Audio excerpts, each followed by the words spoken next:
December 28th, protests break out in two major markets in Tehran after a spike in inflation pushing up food prices. The government had raised prices for nationally subsidized gasoline early that month, too. December 29th, the central bank head resigns as the protests in Tehran spread to other cities and police fired tear gas to disperse protesters. December 30th, Iranian President Masoud Pezeshkian meets with business leaders to listen to their demands as protests spread to include more cities and university campuses. January 1st, first fatalities are officially reported, with authorities saying at least 7 people have been killed. January 2nd, Donald Trump weighs in, saying if Iran violently kills peaceful protesters, the U.S. will come to their rescue. January 3rd, Iran's supreme leader says rioters must be put in their place, which was seen as a green light for security forces to begin more aggressively putting down demonstrations. January 6th, protesters conduct a sit-in at Tehran's Grand Bazaar. The numbers killed rises to 36. January 8th through 9th, following a call from Iran's exiled crown prince, people shout from their windows and take to the streets in an overnight protest. The government blocks the internet and international telephone calls. January 11th, the internet blackout continues through the weekend with efforts to bypass it using Starlink, Elon Musk's satellite technology, and targeted by the regime. At the same time, according to experts, a more severe crackdown on protests takes place in some cities. Donald Trump also suggests he is considering very strong military options and that Iran wants to negotiate. January 12th, by Monday morning, a human rights group says the number of dead rocketed over the weekend and now exceeds 500. January 13th, the ability to make calls out of Iran is restored, but the internet blackout remains in place, now passing 100 hours since it was implemented. The number of dead continues to rise, a human rights group says, as China condemns the latest levies from the U.S. president. January 14th, a human rights group warns 26-year-old Efren Sultani is due to be executed, and the U.S. State Department, on its Farsi language X account, says he would be the first protester killed if executed. Donald Trump says he will act if Tehran hangs protesters, after Iran says it will retaliate to any action from the U.S. or Israel. Trump also says he believes the violent crackdown has eased. January 15th, state media in Iran claims that Efren Sultani was never sentenced to death, but has been arrested in protest. The UN Security Council holds an emergency session on Iran, while the message from the White House is all options remain on the table. January 16th, the internet blackout continues into its second week. At least 2,600 people have been confirmed to have been killed during the protests and unrest, a human rights group warns. January 17th, protests across the country appear to have subsided. Rights groups claim the number of people killed has risen from to about 3,090, and with 2,885 of those protesters.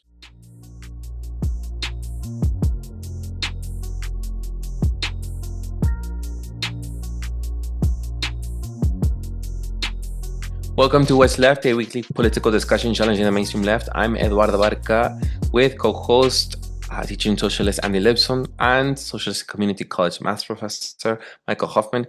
We're online at what'sleftpodcast.com. You can find that link to our site in the episode notes. You can also find my personal social media handle as at Don Eduardo Barca. Please subscribe, rate, review, turn on your notifications, and share your favorite episode wherever you found this episode. We have shirts as well. If you would like some merch, you can contact us at what'sleftpodcast.com. Thank you. All right. The episode of today, Iran. Andy? Well, I suppose if people heard us if you heard the opener, that's from Sky News. Isn't that Sky News, like an Australian conservative media, right? But at least it lays out a time frame for the initial events that we've been hearing about. And I think, Michael, you were suggesting at the end of our last episode that maybe we should talk about what's going on in Iran, because things were clearly stepping off. So that's what we're going to do. I mean, so I think just to frame the discussion for me are a few things. Number one, we don't have information. It's very challenging to get information that you can trust obviously from the mainstream media, whether it be mainstream left or mainstream right. I would even say it's challenging from the independent media. And then I think we have had this additional layer of, like, in the past, I think you could at least say that video you saw was something real. And now with AI, that even that is up to question. I'll just say that. But I think the question that's comes up here goes from these extremes of, are these what's going on here with these protests, and are these literally government manufactured protests from the West, from Mossad, from CIA to MI6? Are they genuine protests of people who are upset about what's going on in their own countries, and they want to do something about their government and want to see change? From that extreme. And then just within the people who are looking at it from, in a sense, from the US imperialist position of, like, these are just genuine protests and we're just trying to help, to the kind of left-wing position of the US is in there messing around, and the government has to do, like, in some sense, the government has to be, the Iranian government has to do something to be able to, like, protect itself. And there's no independent initiative we can even talk about because of the intervention of Israel and the United States. So to me, all this makes this complicated. And so we're just going to start talking about any element of that. So that's my frame. And I have thoughts on it. But I'll just start there as, like, a framework for how to think about these events. And the only thing I'll say is, this isn't the first set of protests that have happened in Iran. Like, the last set of protests that happened in Iran were about, like, women's rights kind of thing, like stepped it off. Like, and it's not even the first time people have been killed in protests, but the numbers here are much higher in terms of seemingly the number of people engaged in protests and the degree of the crackdown by the Iranian government that they've had. It's much higher than the last round, which was 2022, which was over women's rights and women being forced to wear the hijab and things like that. Was one of the things I'd heard about in 2022. So I'll just say that, and that there have been a sort of a series of protests previously. And also one other thing, which is, there actually had been waves of strikes that had been taking place prior to these bizarre demonstrations. Not bizarre like they're crazy, but demonstrations coming out of the marketplace, seemingly. So I'll leave it there. Just very quickly, I just think you meant the women's rights movement in Iran known as the Masha Amini protest, right? Yeah. The of taking off the hijab because of her disobedience from doing so, and then after that, it's followed. Yeah. Right. There's, like, morality police that go around, and they ended up brutalizing someone, and it led to protests. I think I would like to go farther back in the timeline to help us understand. Yeah. Because what I'd say is there's an internal dynamic to any society, but, like, the various actors who have power in that society, the best predictor of current or future behavior is past behavior. So I feel like it's important to go back to the fact that around the turn of the century, Iran established a democratic parliament alongside its sort of imperial monarchy. So the Pahlavi dynasty begins at basically this juncture, and it's a somewhat complicated history.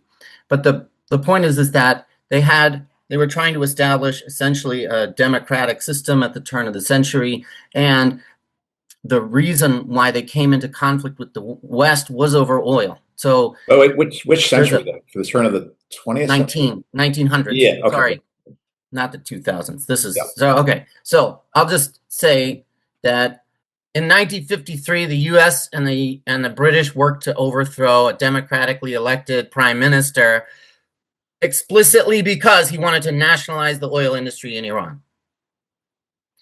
they installed Mohammad Reza Pahlavi as the ultimate authority. So we have a democratic system overthrown by the US and the British, where essentially an autocrat is put in place. Okay. The autocrat put in place, British, is Mohammad Reza Pahlavi. His son is the current guy being held up as like the alternative to these bad Islamists.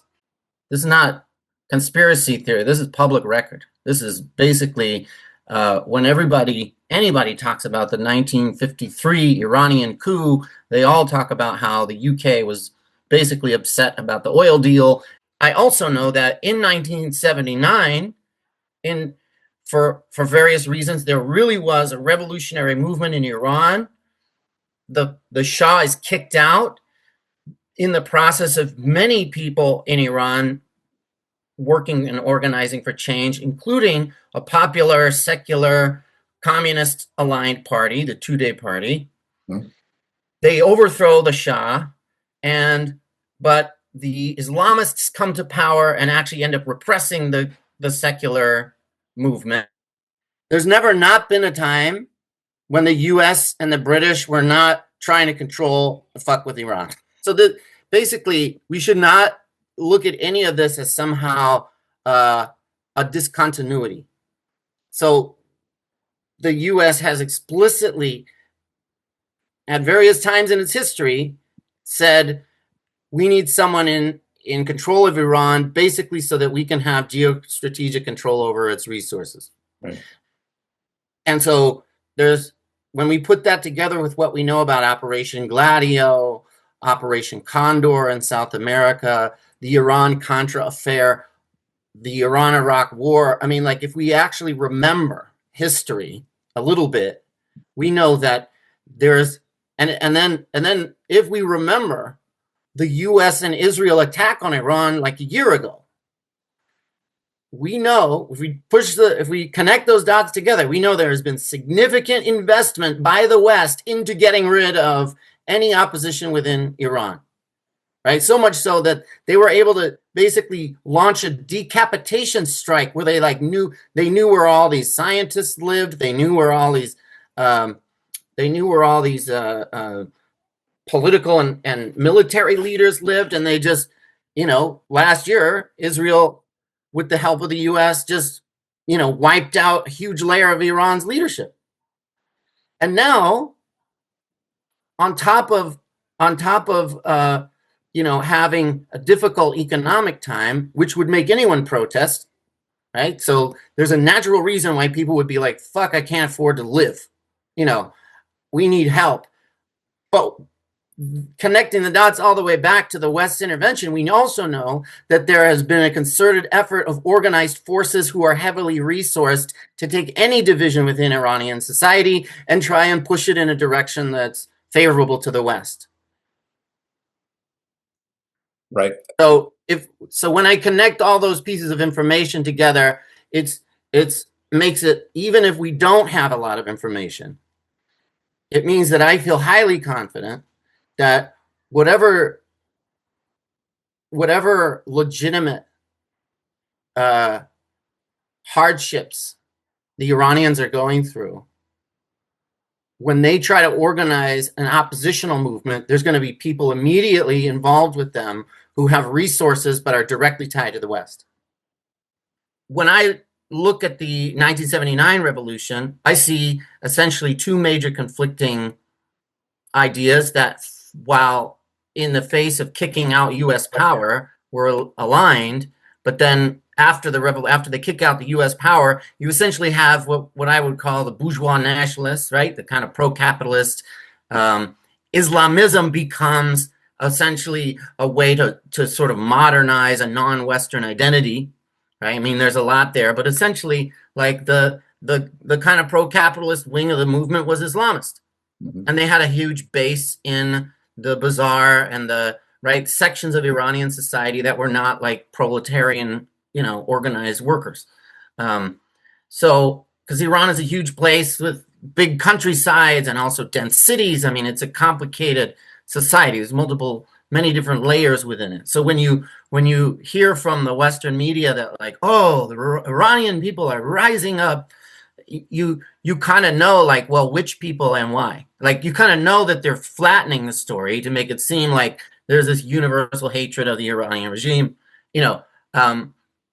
And so essentially, if you connect those dots, it's very clear that the infrastructure of opposition, both somewhat within and also all surrounding Iran, has been continuously built by the United States and by the the European powers. And so anything like this that happens is going to be impacted by that.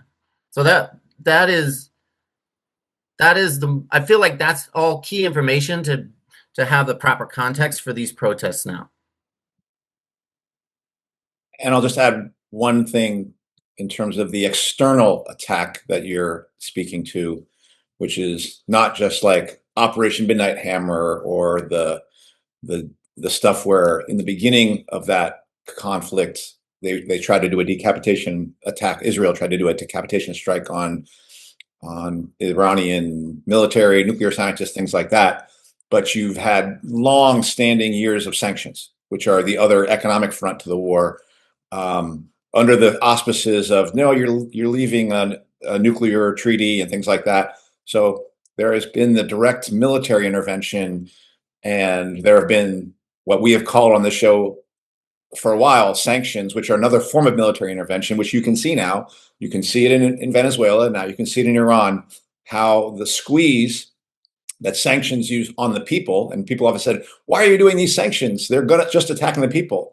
Well, the people who put the sanctions in place count on it hurting the people because they're going to use the tumult that comes as a result of that they fear in their own countries, but want to produce in other people's countries to take advantage.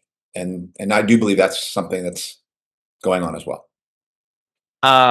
So we reviewed on What's Left. I invite everyone to look at that episode of the 2025 National Security Strategy that prioritizes the strategic competition, deterrence, and rejecting restraint. So Iran is that focal point because that is exactly what the Trump administration has laid out. It is so clear. And for folks like my good buddy Jake over there that says that Trump's actually the peace president, I said to him on that Bantercast Live, which has now gone down, it's never going to get up again, that you don't, whatever he is saying, you have to look at what his minions are saying at the organizational level, what everything is laid out, and there's no question where we're heading.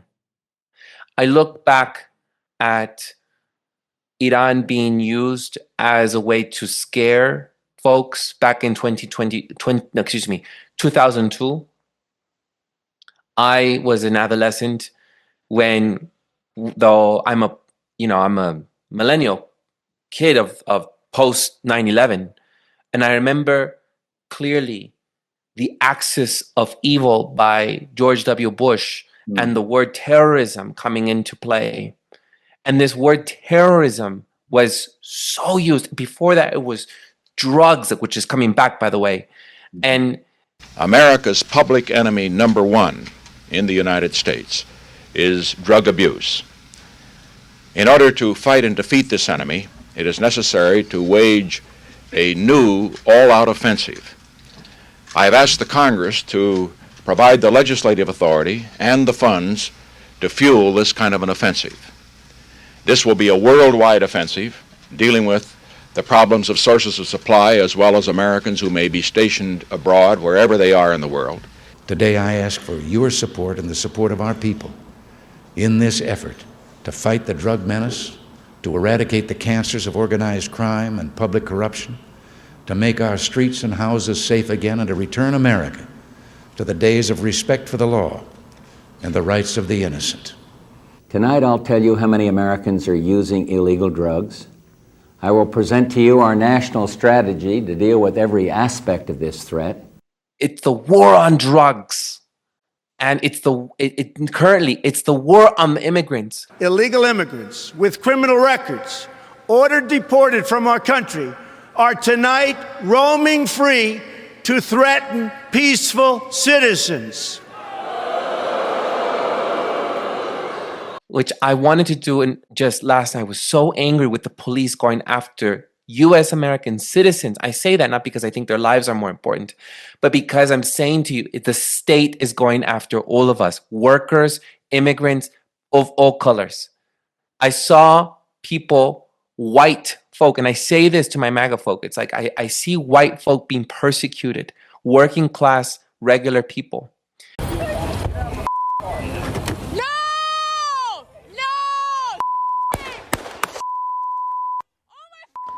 It is a shocking video at the center of a national conversation. An ICE agent shooting and killing a civilian in the middle of a Minneapolis street.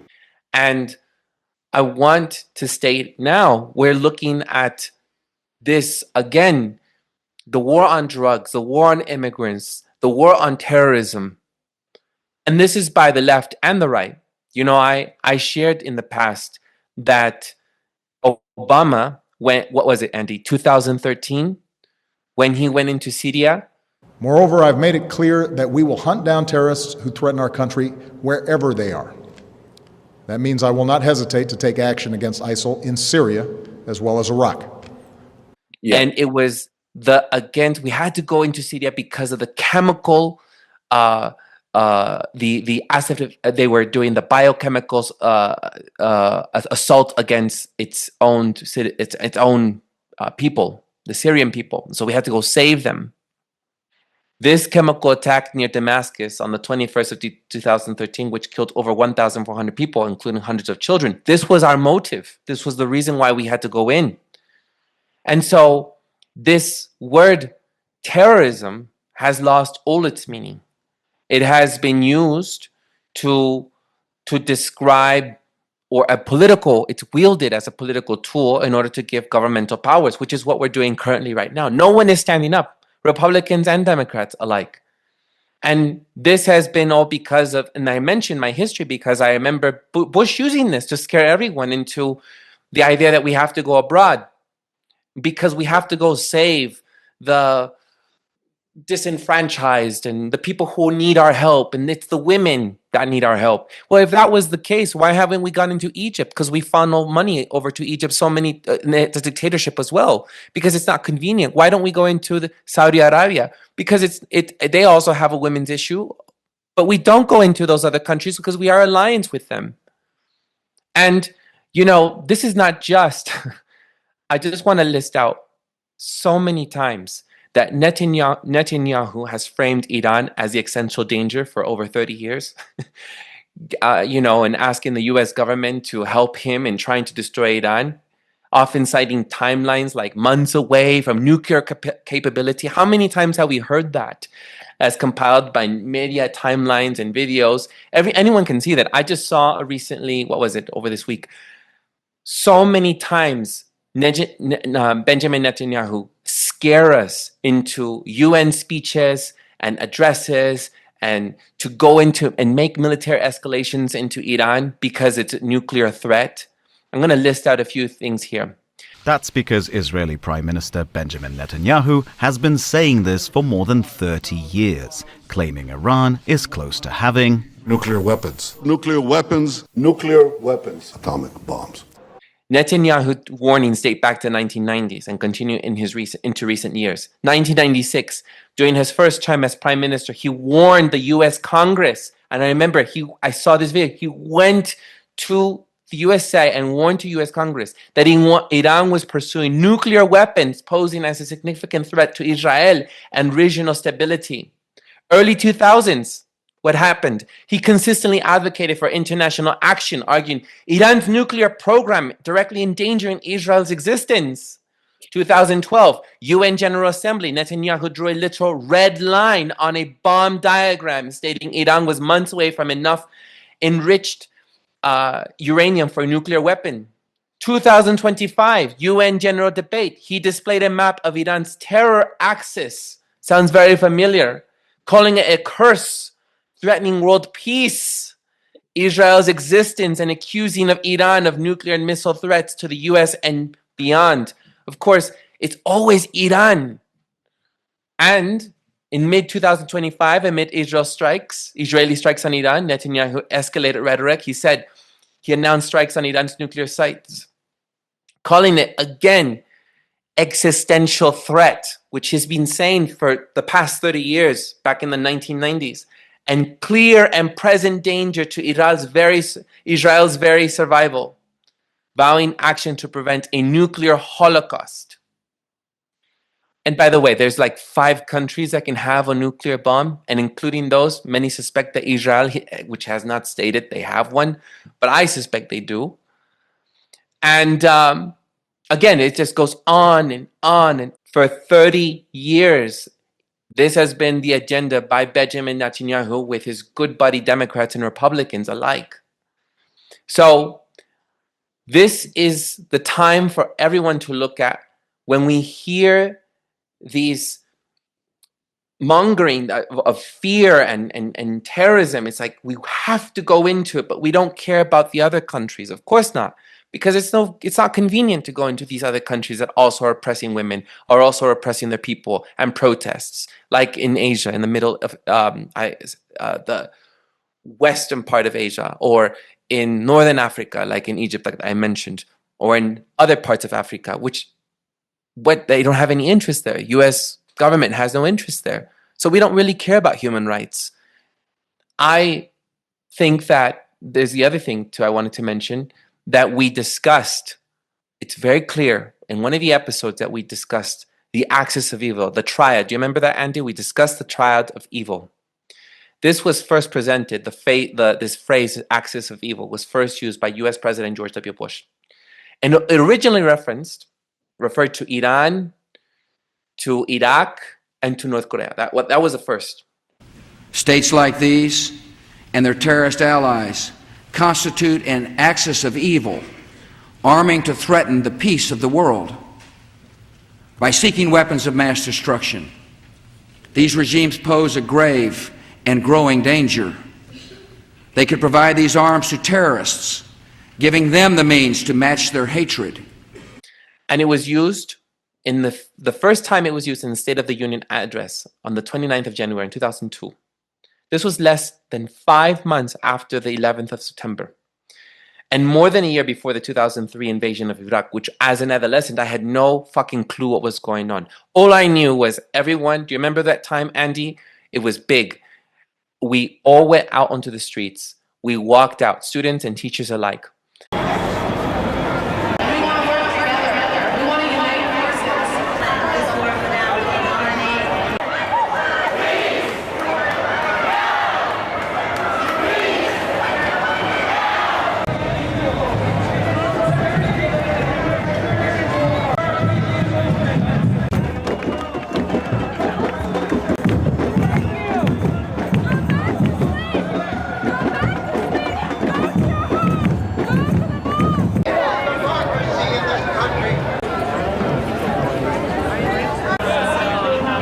And everyone went out and covered the streets of SF, covered the streets of New York, covered the streets of Chicago, covered the streets of Mexico City, covered the streets of Paris. And I remember everyone said this was not a good idea for us to enter into Iraq. But this was repeated. We have to go in because, again, we have to go take care of these weapons of mass destruction. And we have to allegedly go fight terrorism. And we have to, currently, as we hear it today, have to go fight immigration everywhere around the world because it's another way to give power to the government, to the COVID scare as well, a global pandemic.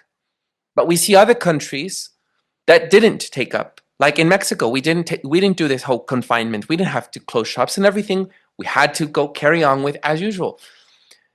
But that was the pretext. That was the premise, the way to enter these countries. And so that has then expanded. We've now seen the triad of axis evil, refers to modern geopolitical concept echoing the 2002 axis of evil, which now includes China, Russia, Iran, North Korea, and Has any other of the countries that also have infringed on human rights on that list? I don't see any of them. And there are plenty of lists that I saw, the Amnesty International, and there's plenty of other countries that are also repressing their people. But they're not on that fucking list because they're not a threat. So this idea, again, that we are protecting other people's rights as we're trying to muster up and think about, which I also feel disgusted over the fact that, what was it, 2,500 people killed in anti-government protests in Iran, which I know is sad.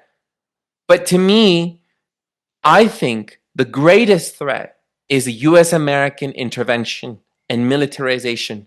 If we allow, and like I mentioned with the Venezuelan episode, if we allow even alliances like the Rajava, that we've made alliances with them, it all turns into abandonment, into it's only convenient for the moment of what we're trying to accomplish for that time. And after that, you're screwed, you're fucked, we left you to your own reserves.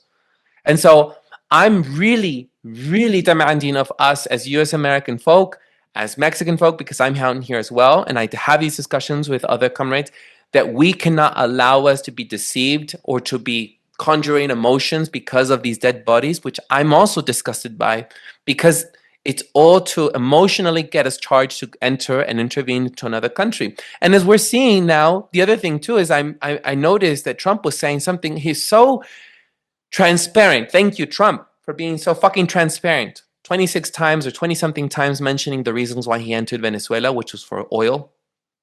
And he didn't say it was because of human rights. He mentioned it a few times here and there, but he said it mostly because it was for petroleum, for oil. There goes my Onyx yelling in the background. He wants to go outside, as always. So he said it very clearly. When they asked him, what are you going to do? He said, when they're going to cut off the head, well, he didn't say it like this, the head of the snake, like he did it with Venezuela. He now just changed the head of state. He's not changing the regime per se, because it's not any benefit to him. But I'll find that clip as well, because it's a new strategy. Why would you change the whole government? This time, leave the government in place, but change the actors who are at play just so it's convenient, how we can strategically work things out so that it can benefit us. And so that is the new strategy. There isn't going to be change for my Venezuelan folk. I'm sorry. I'm going to say it in Spanish in the episode as well. There is never going to be a change in Chavismo, because if it's benefit to the US-American imperialism, of course it's going to just stay in power, as much to the dismay of many of my Venezuelan brothers and sisters. So I think it's time that we wake up from these deceptions, that we don't allow ourselves to get emotionally charged and to want us to go into another war. Like I saw so many Democrats lift up the Ukrainian flag, which was also another deception. You know, so many Democrats or liberals and progressives, they would raise the Ukrainian flag. I stand with Ukraine. Well, that is an invitation to enter into Ukrainian territory only for, as Trump has also laid out, for specific interests that benefit US-American state. What did he do? What did he say? We're only going to do this if we have this, whatever. I forgot how many things he wanted on that list that he expected that Zelensky would give him as well for mining into Ukraine. Yeah. So anyhow, over and over and over again, history has showed many times, and current history, not far history, that this is all a strategy in order to enter for benefit, for gain, for US imperialism. It's quite obvious. And so I don't know why our MAGA folk are actually still standing with him. And that's who I want to wake up. And I don't know why liberals are hoping that in the midterms, there will be a new resurrection of progressives and liberals, which have also contributed to world imperialism. So these are the things I'm concerned about. Yeah, and I think I'll just say this. With Michael, like you had said in the last 30 years, that US has been messing with Iran. I think Michael's going farther back than that. And I think even, Michael, you started at the turn of the century. So you're going back 130 years almost to basically saying there is a history of Western intervention into this region, largely around oil. Okay, there's other things, but around oil and control of oil. So I think, without a doubt, the starting point, if anybody wants to talk about terrorism, is I'm going to just repeat something that I've said in previous episodes of What's Left. And I think sometimes, Eduardo, when I first said it, thought I was exaggerating, but I think now we understand that that's not.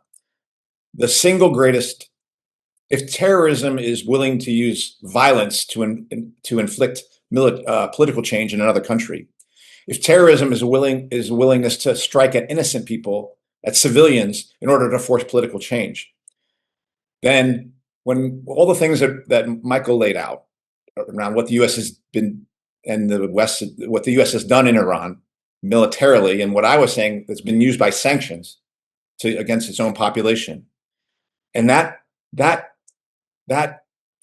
pattern being repeated not just in the Middle East or West Asia, but we see it in South America. We know what happens in Africa. We know what's happening in Russia. Like U.S. is trying to do all sorts of things to the Russians right now to blockade them and things like that, sanctions.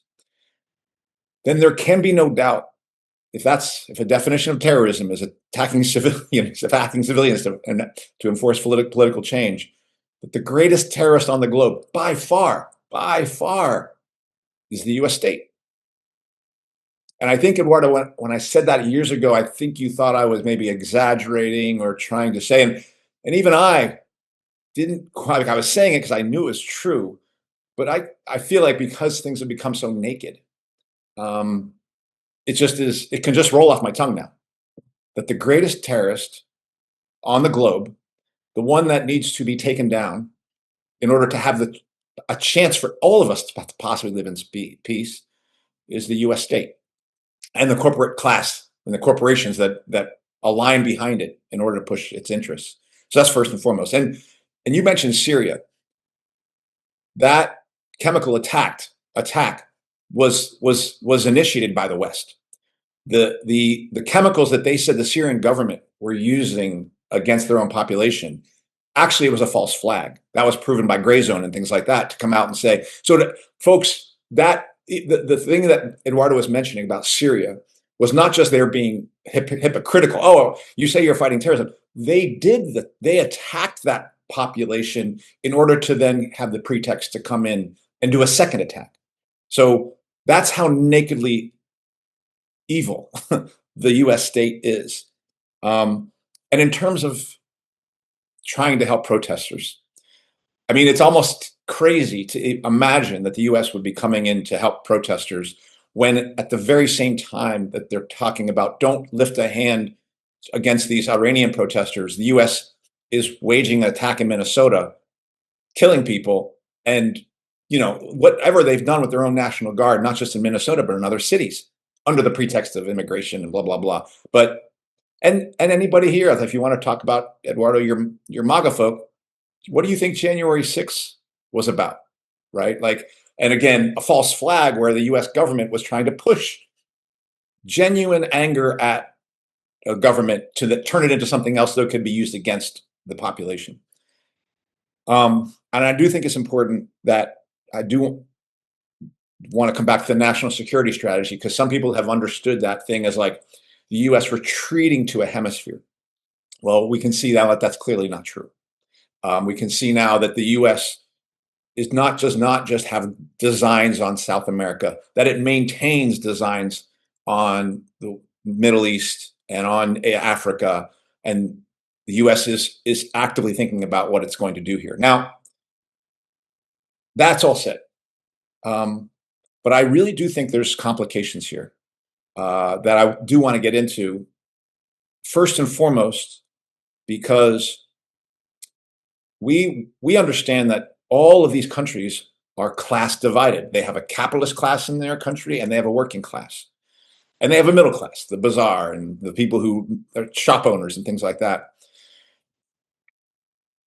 And in all these countries, Venezuela, Iran, the United States, there is a grievance that the working class has that can only be sorted out through revolution. It will not be sorted out through reform. And so the tricky thing here is I do believe there's a genuine anger, yes, precipitated by opponents of the Iranian ruling class. There's a genuine anger against their rulers that is justified to be responding to, and that I would welcome them taking down their leaders. Like I do, I welcome it. And the idea that a working class revolution could take place in Iran or in Venezuela or in the United States, those would be good things.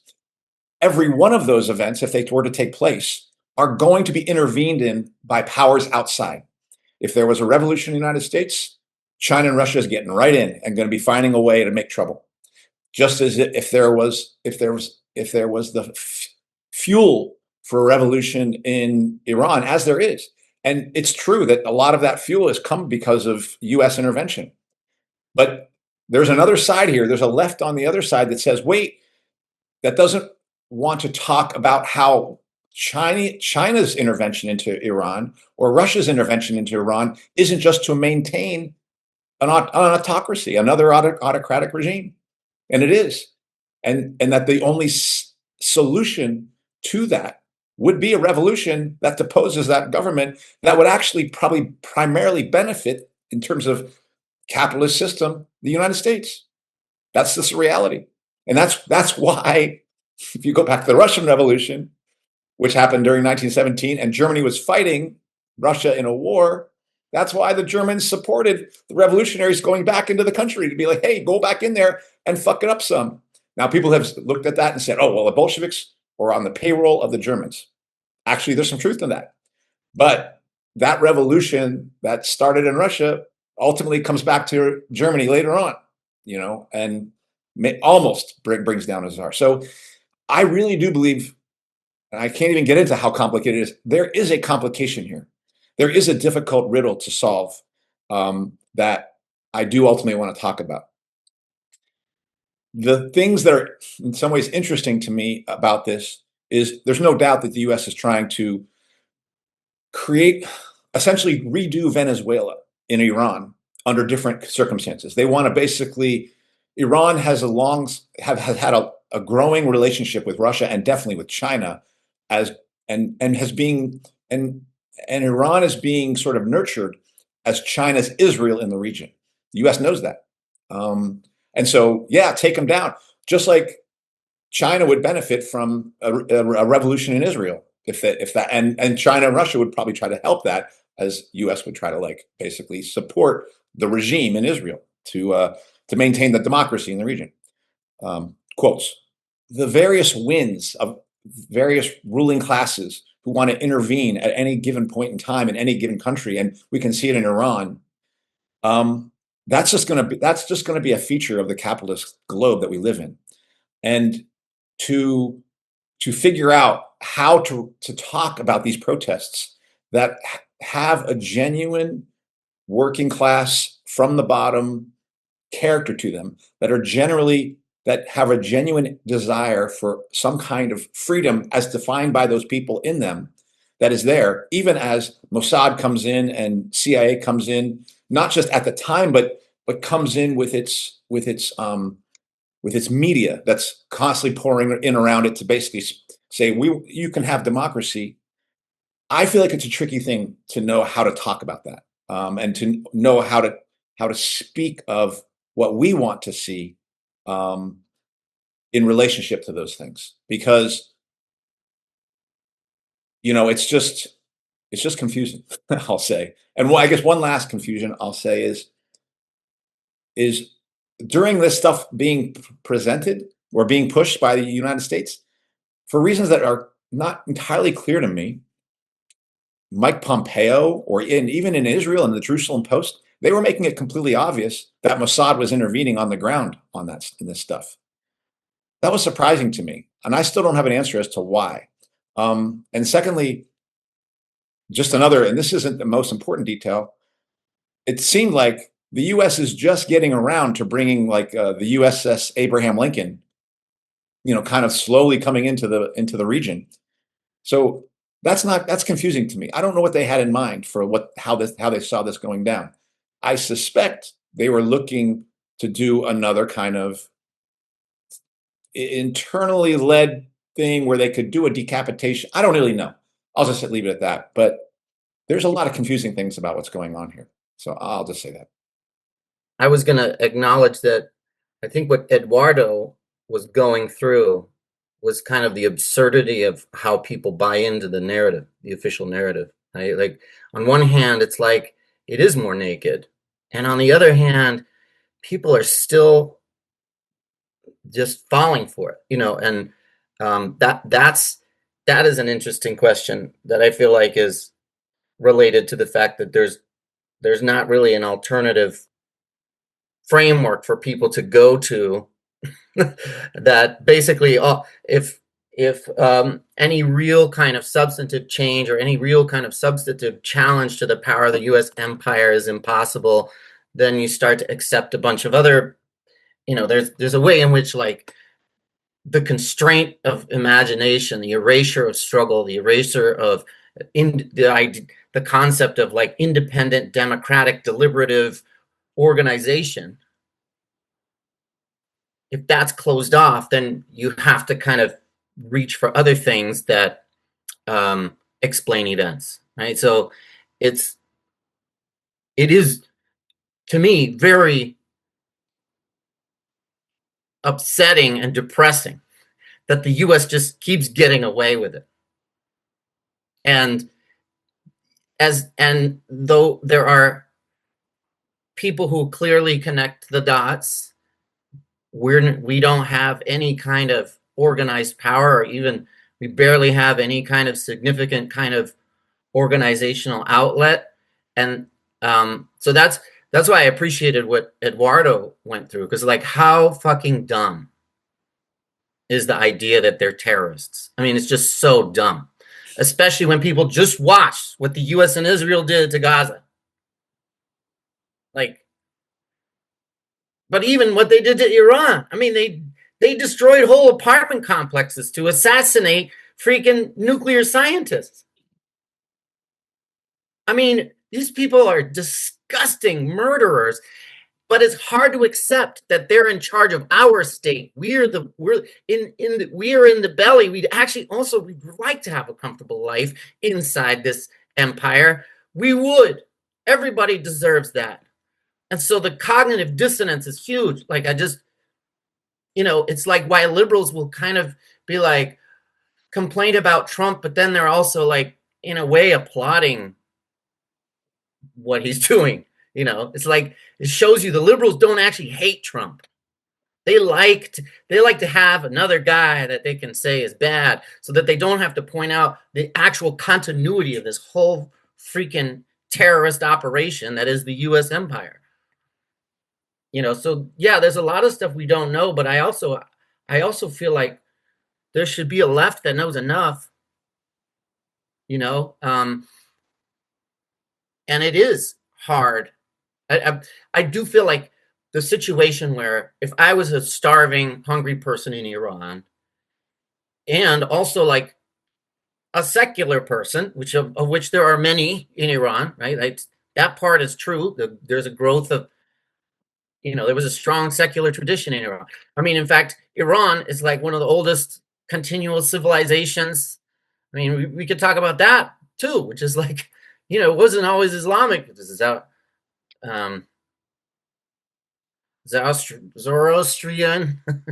There's old ancient religions, and I mean this is a complex and rich, a society with rich traditions, and yet we're supposed to believe that the people in charge there are just cartoonish monsters, whereas so just like understanding this liberal ideology, where, like, yeah, Trump is the evil fascist, but the US altogether is better, and it feels so absurd. But more and more, I just feel like the ideological cage that we are in is so strong.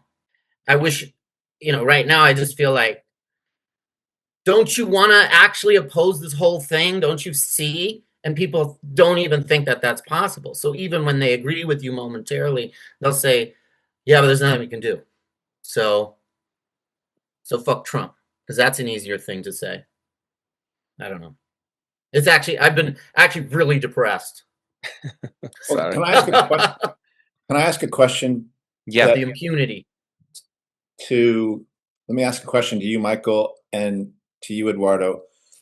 First off, when we go to Venezuela, I believe there's a definite section of people in Venezuela who welcome the United States coming in as a mechanism for changing the government. I believe that exists, correct? I believe Changing that's the government, changing society. The hope is. right. So, and I believe that there's going to be that same sentiment within Iran. So, and look, if you're in the United States and you're supporting the U.S. doing whatever they're doing and intervening in those countries, I don't know what to tell you. I do not know what to tell you.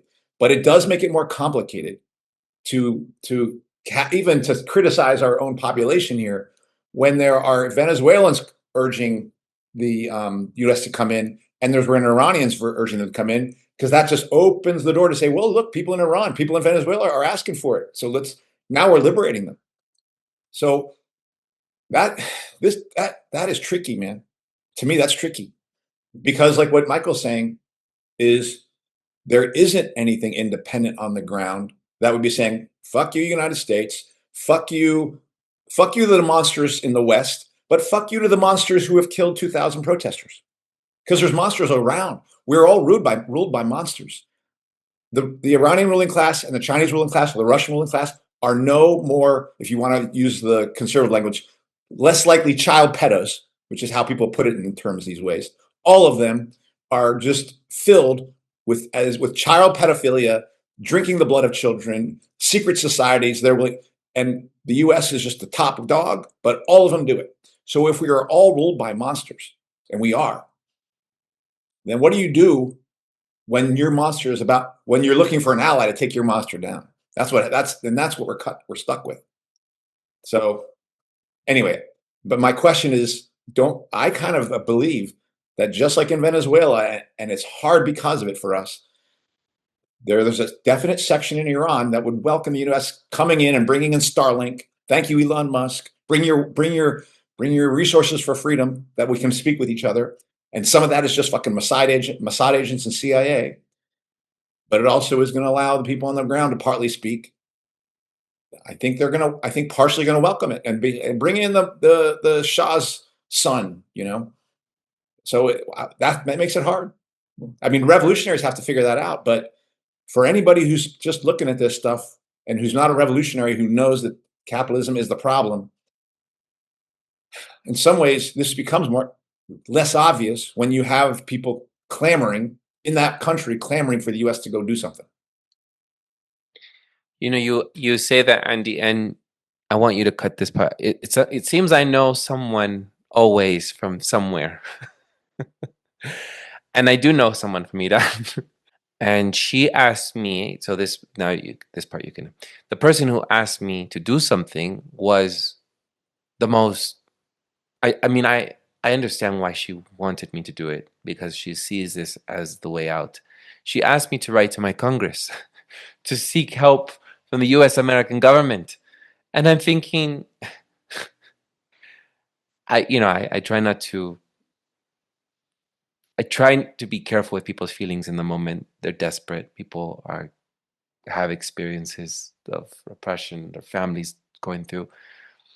And the two people I know that are from Iran, specifically another friend that goes back and forth that she can no longer go, that is the way out to them.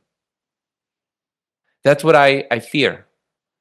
The only, is it sliver how you sliver of hope I have is that I have been having ongoing conversations from northern to southern parts of Mexico.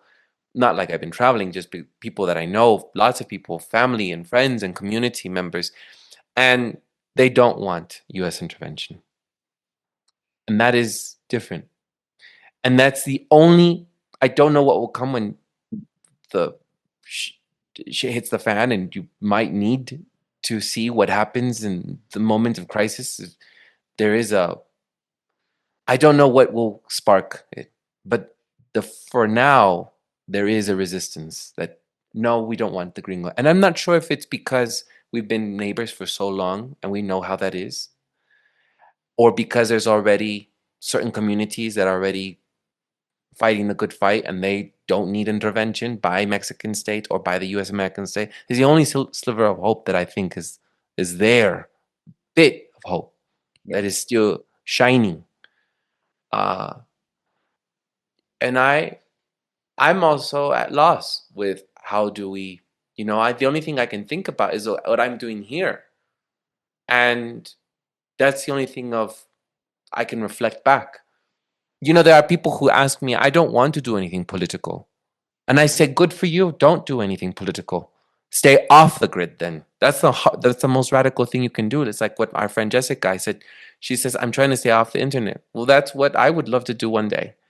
But, go undocumented. Go without your papers. And this thing about some community activists, I'm digressing if you all need to corral me back in.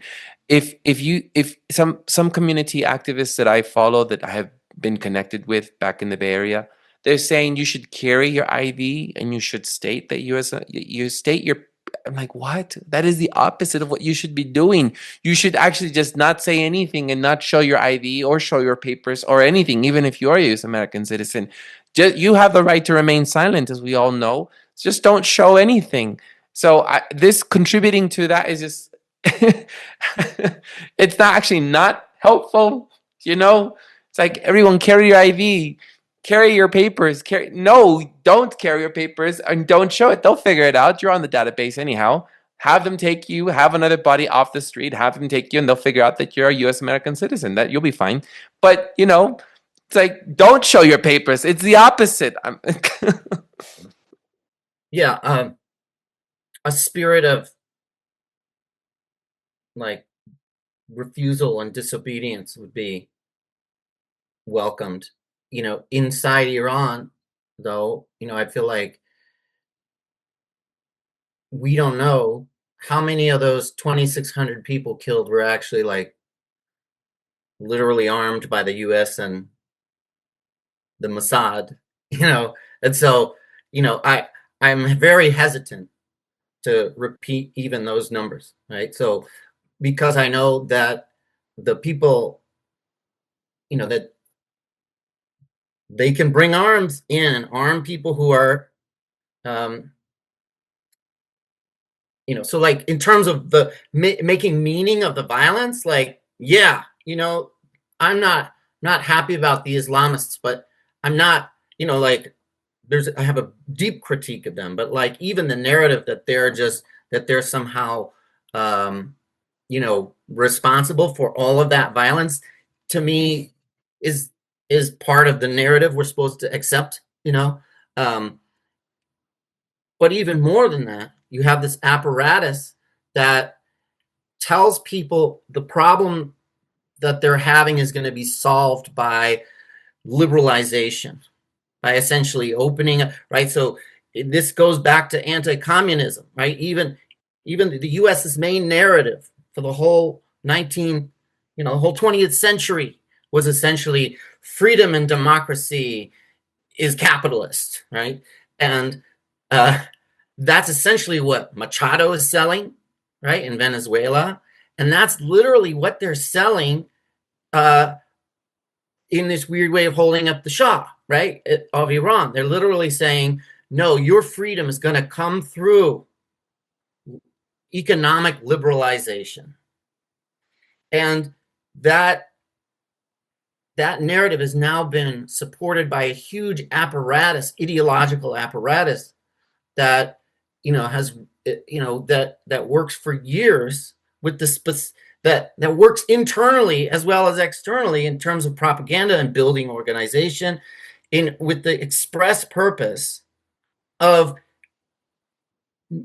preventing any independent block of capital from even forming. So I think BRICS has failed. I think it's almost like BRICS is done, or BRICS did not do what it said it was going to do. There's like BRICS didn't save Venezuela, and Iran's state is still intact. There's not been, as far as we can see, some kind of regime change in Iran, right? And there's many interesting reasons why that would be, a different scenario than in other places. Like, why is it so different from Venezuela? There's many differences, but the point is that the most important summary I think you can say to all of this is that the U.S. is going around trying to knock out any supply lines China might have because they want to stay the top dog, and they're doing a good job. That this is all about peer competition with China, and so anybody who's an ally or developing economic ties is now a target. And that's what this is about, and it's not about anything that has to do with, And so if you're in one of those countries, the main thing that I go back to is like class independence. It's like, this is the thing that maybe because I have this imagination that there could be a movement of working class people that had very specific class demands that could aggregate into an international and say, this is what we want. We want world socialism. We want everyone's needs to be met. We want a production system that's not dictated by finance, that's not dictated by the market. We want production for human need. That, to me, is a possibility that I can't imagine. And I just think that if you can't imagine that, then you're just going between whoever has the most, whoever's going to essentially, who either has the most power or whoever's actually going to feed you. And that means in the age of imperialism, you're going between the U.S. NATO pole, or you're going to like the BRICS pole. And right now, the BRICS just seems like they're getting smashed in multiple different places because this has, I think, really weakened Iran. And even if this round of protests doesn't bring it down, we now have seen their ability to grow organizational opposition within the country. Right? Like this will be back. I mean, just in a few years, this thing will be back stronger, is my prediction. But let me ask the question, because I think I have a critique or a difference with something you said around the 8,000 or 2,000 people. But do you believe or don't believe that there is a genuine root and a genuine anti-state response from the Iranian people to what's happening, not just now, but even before? Or do you believe it, like Brian Berletic would say, it's all generated by the West? And I think it's difficult. Like, so I'm going off of, we don't have very good information. So I'm extrapolating from what we know, right? And so I don't know where to draw that line. Yeah. So I know for a fact Mossad and U.S. guns were involved in that. Right. So for me, and you did a good job laying out a long 125-year history for Iran that talked about the just the machinations of the West and the U.S. capitalist class. Certainly, when you go to Mossadegh, and that's in 1950 something. Throughout that time, there's also been class struggle in our country and in every one of those countries. So for me, because that's a history as well, I have no doubt that there is at least the spirit to that opposition that is independent, anti-authoritarian, pro-democracy, not in the capitalist sense, but in the actual working class. Like, I want people to be liberated, like in the same sentiment that says people should be free to live as they choose. People should be free to walk where they want to walk. They shouldn't have national boundaries imposed on them and states allowed to monitor that. All people should be free. I believe there is and has been a sentiment among Iranian working class or among Iranian people, not just now, but 10 years ago and 20 years ago, but for the last 100 years or whatever, And so for me, I have no doubt that that sentiment exists, and that sentiment is being cracked down on. So that not just the Iranian government is willing to kill 2,000. I think those numbers are under that. I think it's 10,000, maybe 12,000 that I've up to heard that have been killed, and 20,000 put in prison. Now, are they also trying to use Starlink? Are they also using Chinese and Iranian electronic measures to find the Mossad agents? And yes, they're going to try to get them, but they don't give a shit how many innocent people get swept up in that as well.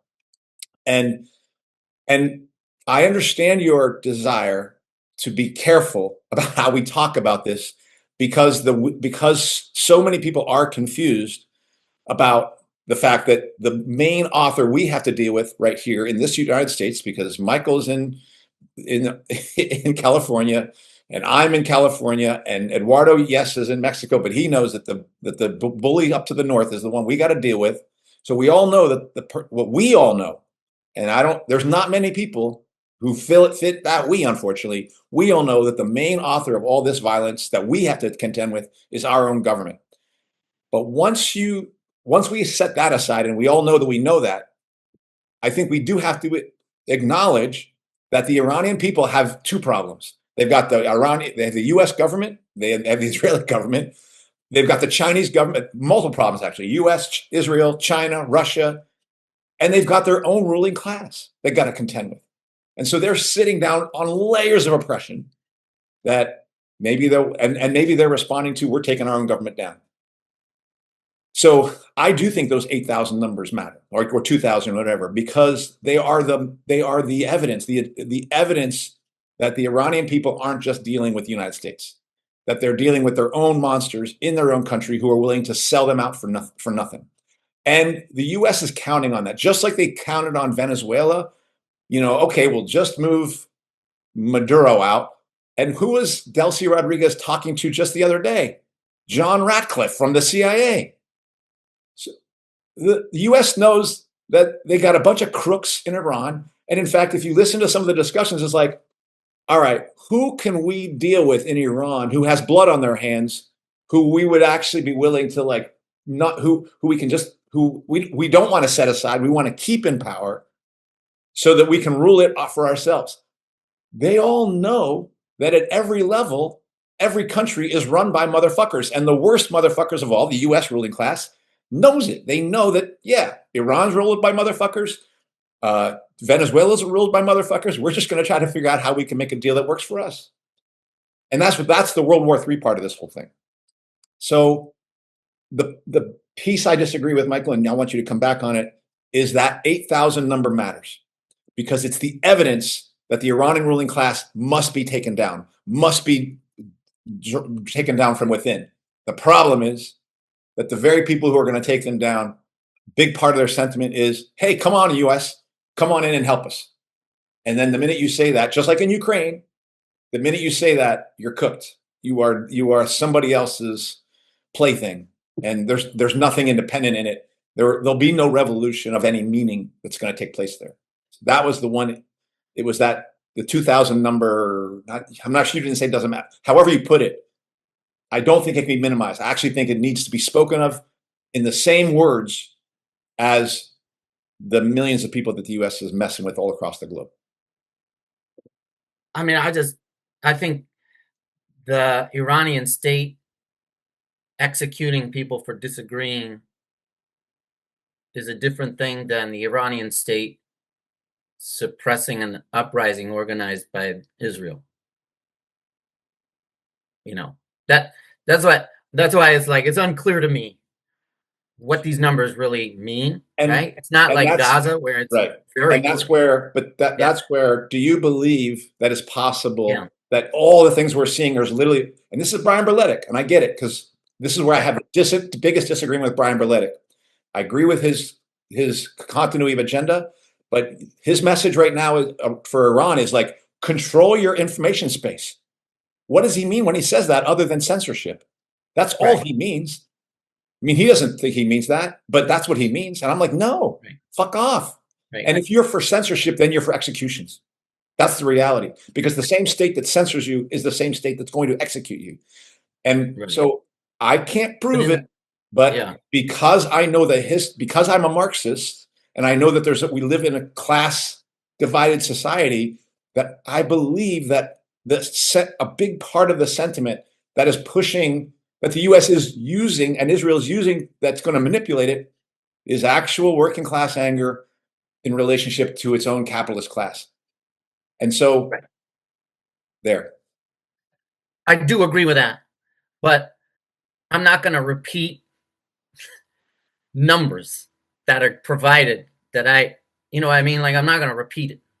Yeah. Now, I'm not going to say, oh yeah, 2,600 meaning like, I don't fucking know what the actual numbers are and who those people are and what, this is not the kind of situation where, we have clear evidence of carpet bombing of civilian. I mean, this is not Gaza, right? Where even then the numbers are contested.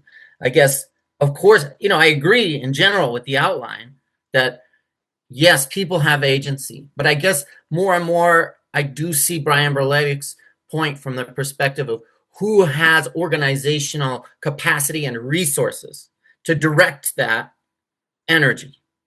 And that is, I don't have any other detailed information other than the long sordid history of the US and Israel building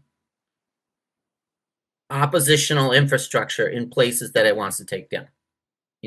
So in terms of of trying to connect all of the evidence that I have, Iranian people who are going up against their own ruling class are fucked.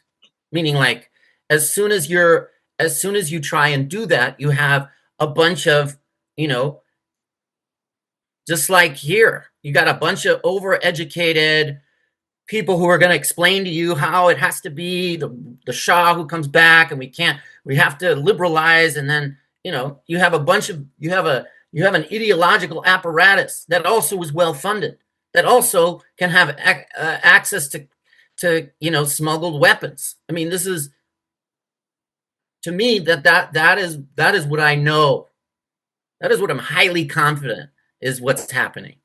And I also know that part of the reason why we don't have like a clear alternative or way out is because of the destruction of real democratic workers' movements. And there's not a communist international, right? It's like, to me, the answer is like, you have an international body that says, you know what, Iranian people, we know you're exploited under capitalism, and you're oppressed not only by your own ruling class, but you're oppressed by U.S. imperialism, and you have to both contend with your own ruling class and with U.S. imperialism. And we, as an international working class body, want to help you, actually liberate yourself so we can liberate the world from, to me, that's the thing that made sense at one point in the world, where like we could have had a revolution where, there was an actual revolutionary international movement that was assisting people in that. Now we don't have that. That idea has been, eradicated both from without, but also from within, because of socialism in one country, basically making international communism into basically a game of foreign policy for the actually existing socialisms, right? So long story short is like, who's calling for the actual liberation of Iranians? Where are they? Where is that organized voice, right? That's like, yes. So that's the thing I'd like to build, right? And so it's almost like, am I going to, it's kind of also just like a mood. It's like who I'm around.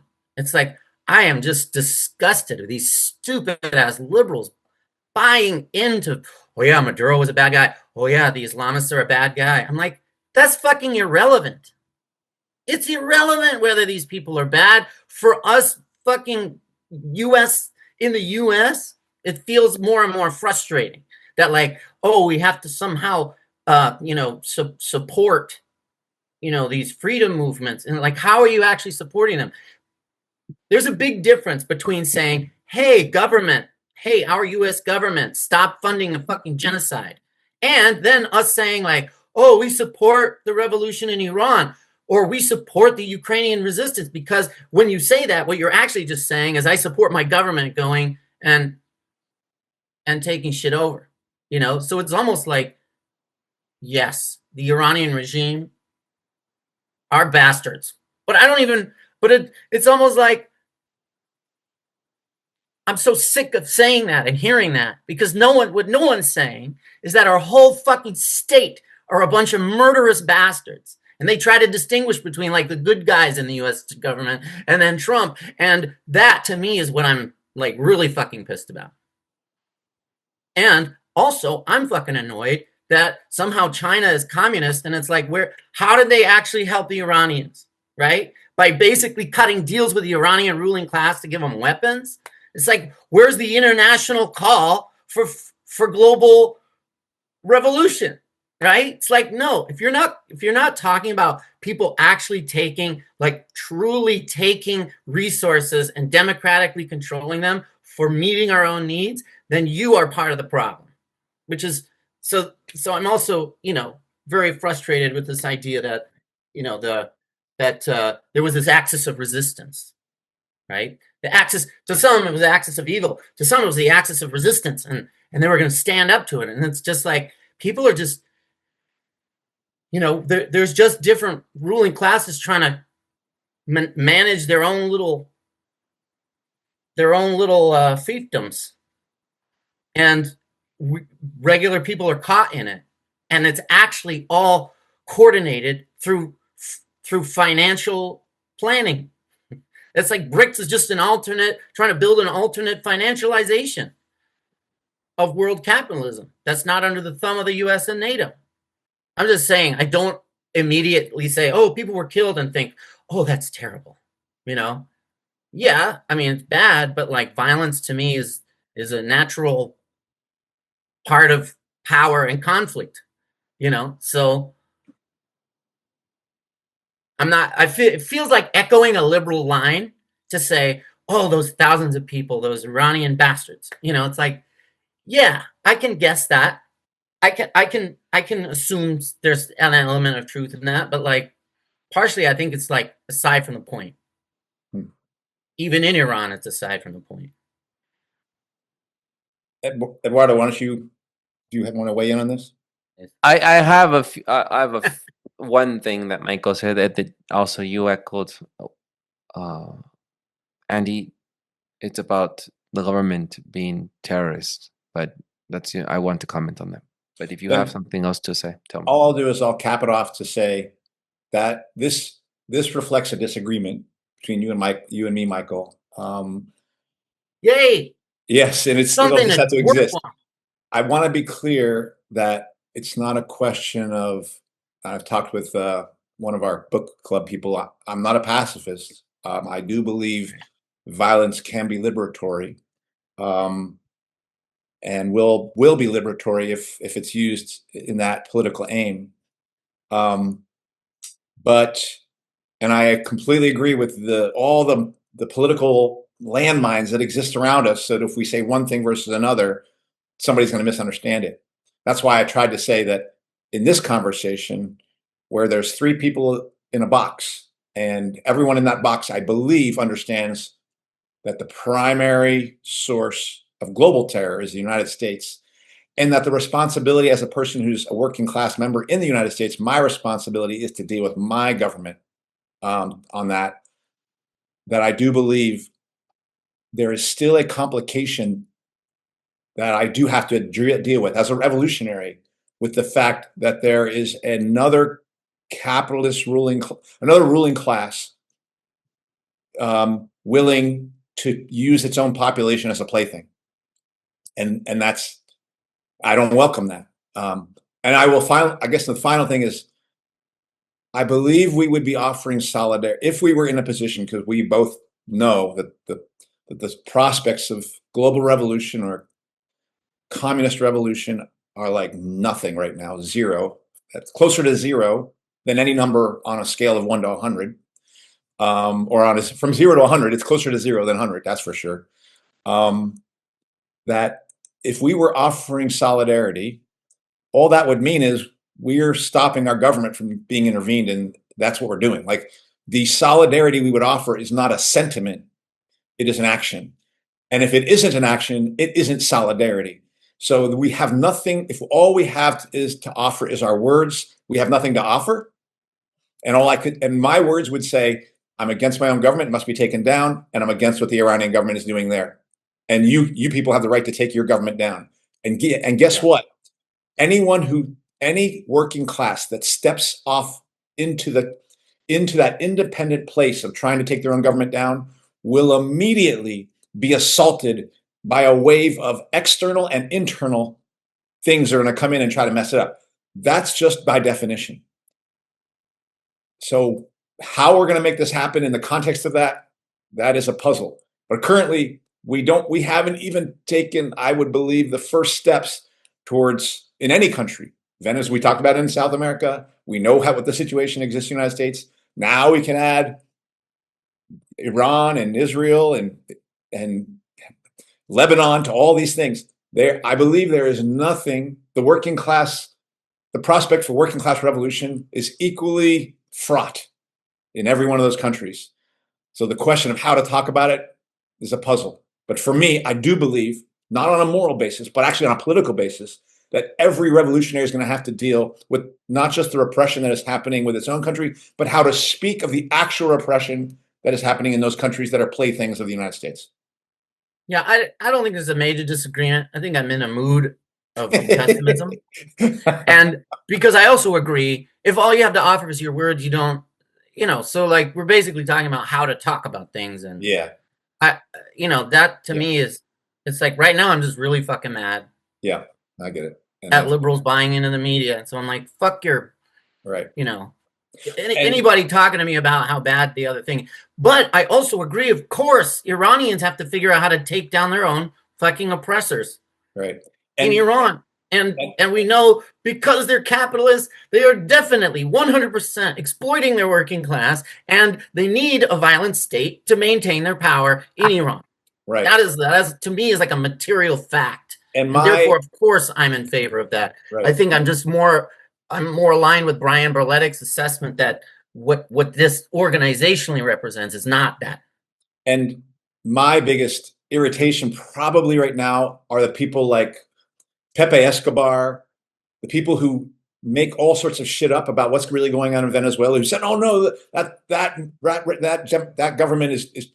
So in some ways, we're irritated at different things, or more. Like I'm most irritated right now with Pepe Escobar and even Brian Berletic, who is welcoming in the because do you think that if you welcome it into Iran, that it then isn't going to be welcome in the United States? It is. So we're both responding to a very difficult terrain. I'm responding more just in words to one, and you're responding more just in words to another. And I think it's part of what. So that's that. Right now, the thing that's bothering me the most is the Pepe Escobars, the Brian Berletics, the left that wants to, in a sense, not acknowledge that video, that little cartoon that Eduardo put up, which is all the country that feel like you're worried about gringos coming in to take in Venezuela oil and everyone is drinking from us right now. That part of the truth is more present for me right now. So that's why I'm probably saying what I'm saying. So I appreciate you kind of saying a mood, because I recognize I have a mood as well, and that's where it's coming from. I feel like Eduardo was most mad about the right wingers. So like maybe Eduardo, take it where you want, because I'm not just mad at the right wingers, but I have friends and family that have voted for Trump, and at one point we did have the freedom movement that did like what we were saying, and so I don't know how they're still in support of this administration. Andy, you said something, laid out your quote. You said the biggest terrorist is the U.S. American state. How did you say it? The greatest terrorist on the globe. If you're worried about terrorism, then the greatest terrorist by far, it's not even close, is the U.S. capitalist class. I have come to understand that more and more as we are moving into World War III, as the years go by, I have come to understand that it's registered because, I think about the greatest threats and what I am afraid of. And I consistently am afraid of the US American state attacking its people and attacking the people outside of the country. I was thinking when I said this to a friend of mine, a cousin of mine, excuse me, I said to her, that is my fear. I said this to her in December, I think it was. Well, I forget when Macron came over to Mexico, the French president, and no, the French prime minister. I forget. Well, anyhow, it was during that visit. It was during the French government's visit to Mexico, and she said, "What? What about drug cartels?" And I made a comparison, and I'm going to make the comparison now, just quickly. Joaquin Guzman, former leader of Mexico's Sinaloa cartel, had a fortune that was estimated to be $1 billion. And I'm trying to organize a list of cartels that have estimates that are around this number. I'm trying to figure out. And then I look at the companies that are part of the military industrial complex that have substantial Pentagon contracts in defense production. And the top players are making way more. These firms lead in revenue from US military spending, and this is as of 2024. Lockheed Martin, 64.7 billion, producing fighter jets like F-35. RTX, 40.6 billion, specializing in missiles and radar systems. Northrop Grumman, $35.2 billion, known for bombers and drones. General Dynamics, $33.7 billion, focusing on tanks and submarines. Boeing, $32.7 billion, involved in aircraft and satellites. I mean, I can go on. There's AI drones, uncrewed systems, there's SpaceX, there's Palantir and Adriel. These all secured multi-billion-dollar contracts for advanced technologies. And these are weapons being used against the US American public, against outside working folk, like in other countries, like we're talking about in Venezuela or in other countries. And this is nothing in comparison to the drug cartels that are in Mexico, if you look at just the numbers. And so I think about all the damage that these terrorists, the real terrorists, have done across the globe, displacing people. And I think, what better way to deceive the US American public than by crises, than by made up scare tactics. And it can also be local, by the way. It doesn't have to be so if like outside in the big panorama of things. I remember in SF there were a few fires in the Mission District because some of the tenants didn't want to leave. I don't know if you remember that, Andy. Yeah. And I look back at those homes, or those places, and they had rights. They had, I forget what section, whatever they had to stay in. These tenants had, they couldn't leave. And then, they burned up, and now they're multi-million-dollar homes. I mean, these are, there's a crisis that is either manufactured or I don't know. I can't, allegedly, a lot of people still wonder about those things happening. How many people have been displaced? I think about how many schools in public education have been closed, but then suddenly you see private and charter schools popping up. There's all kinds of crises and all kinds of moments of disaster that are being used, including climate change. And like we've mentioned, the other ones, on COVID. And I'm just concerned that people don't wake up to the fact that this has always been the strategy by the ruling class in order to shock people into deception, to allowing and being complicit or compliant. And that is what we have to wake up to. And so I don't want us to go to Iran. I don't want us to go to Iran. And people wonder what you should do then. Well, I'm now looking. I was looking at images last night of the police state. It's not just ICE or all the military. It's that they're all part of the military. They're all dressed up like the military. Then it's not just ICE. It's police. It's soldiers. They're all foot soldiers covering for the U.S. state. They are on the streets attacking every color, every race, every religion, every person, all of us. And so I think that the best thing you can do right now is buy helmets, bulletproof vests, shields, and goggles, visors, and everyone should start protecting themselves, because that's what the Iranian people need you to do, is to protect yourself. They don't need you to go and support Ukraine, Iran, Venezuela. They need you to protect yourself so that you can also show and demonstrate by example what you're doing. Yeah. And that's the best thing that we can do right now. And grow your own food and take care of yourself and to sustain your own community. Because at this point, I don't think it's all about immigration. They're not just coming for the immigrants. They're coming for after all of us. So that is the biggest thing you can do, is invest in protecting your families and in protecting yourself, anyone that is going out there and that's going to be a dissident. Because after the immigrants are gone, then what's left? Because there's still a whole bunch of money that's just been funneled into homeland security. It's not just going to be protecting you from the immigrants. After that, it's going to be protecting you from the dissidents. And they're going to go after people who are speaking their mind. So that is the greatest thing that we can do right now, is our personal investment in protecting our lives, our families, and our communities. I mean, that's how I can think of it. That's what I've been concluding last night as I've been watching all these videos. People going just unprotected into these protests, into these fights. And I can't say more than that. So, I mean, that's what's come down to it for me. And I'll just say that I'm glad, Michael, that you and I had that kind of back and forth, because in my head, this is what I was hoping to kind of get at, is like the kinds of conversations revolutionaries would have to kind of grapple with are some of the things we're talking about here, which is what I know that for some people, it's just like, well, should we be involved? Should we? But that's not a conversation you and I need to have. We already know that the U.S. has no place in this.